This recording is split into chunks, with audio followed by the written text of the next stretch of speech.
വലിയ pre release ഹൈപ്പുമായി തിയേറ്ററുകളിലെത്തിയ ചിത്രമാണ് ചത്താപ്പച്ച. അപ്ഡേറ്റുകൾ തന്നെ വൻ ഹൈപ്പുകൾ സൃഷ്ടിച്ചിരുന്നു. തകർപ്പൻ ഓപ്പണിംഗ് തന്നെയാണ് ചിത്രം ബോക്സ് ഓഫീസിൽ നേടിയത്. ആദ്യ ദിനം ചത്താപ്പച്ച ഇന്ത്യയിൽ നിന്ന് മാത്രം 3.9 കോടി രൂപ ഗ്രോസ് കളക്ഷൻ നേടിയതായാണ് റിപ്പോർട്ടുകൾ.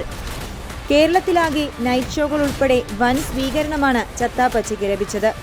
വേൾഡ് റെസ്ലിംഗ് ഷോകളിൽ നിന്ന് പ്രചോദനം ഉൾക്കൊണ്ട് കൊച്ചിയിലെ ഒരു സംഘം യുവാക്കൾ തങ്ങളുടെ നാട്ടിൽ റെസ്ലിംഗ് മത്സരങ്ങൾ സംഘടിപ്പിക്കുന്നതാണ് ചിത്രത്തിന്റെ ഇതിവൃത്തം. മലയാളത്തിലെ ആദ്യ മുഴുനീള WWE സ്റ്റൈൽ ആക്ഷൻ കോമഡി എന്ന ലേബലിലെത്തിയ ചിത്രം മേക്കിങ്ങിലും നിലവാരം പുലർത്തുന്നുണ്ട്. റിലീസിന് മുൻപേ തന്നെ കേരളത്തിൽ നിന്ന് മാത്രം 2 കോടി രൂപയിലധികം അഡ്വാൻസ് ബുക്കിംഗിലൂടെ ചിത്രം സ്വന്തമാക്കിയിരുന്നു.